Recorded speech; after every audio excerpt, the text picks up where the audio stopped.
When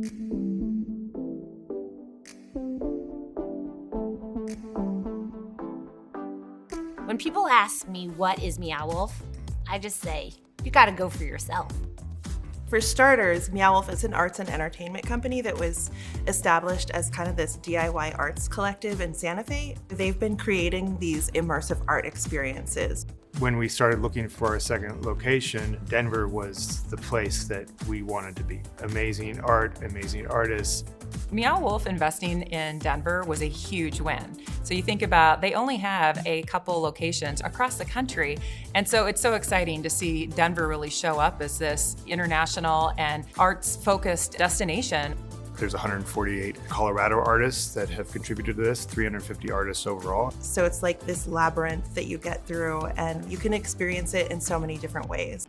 When I found out where Meow Wolf was going, it's almost like, where? You're literally, in the middle of the stadium and under a viaduct and what? I think that we tried to find the hardest possible place to build a building and then did it there, because if somebody says, oh, you can't do that, then we're gonna say like, well, then we're gonna do that and figure out a way to work between the freeways and get a crane up there so that we can do the impossible.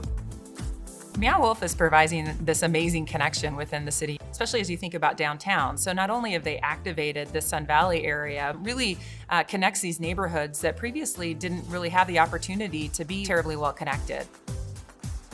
Convergence Station is actually inspired by the Sun Valley neighborhood. Sun Valley neighborhood is like one of the most richest, diverse neighborhoods in Denver. And so actually our story of Convergence Station, which is 4 alien worlds got merged together, is kind of a story about immigration and about like cultural coexisting together. Inclusive, that is multi-generational, multicolor, coming through and allowing access to the Sun Valley residents to our facility using Sun Valley vendors in our restaurant. So Raices Brewery, for example, which is in Sun Valley, we sell their beer and those proceeds go back to Sun Valley. When you have a party, you want people to show up, and until they do, you're not sure if they're really gonna show up. And, fortunately, they have, and they've come in droves. We as city builders are always looking at ways to engage people from all over our community. And with the development of Meow Wolf, it's just another way for folks to engage in the city of Denver.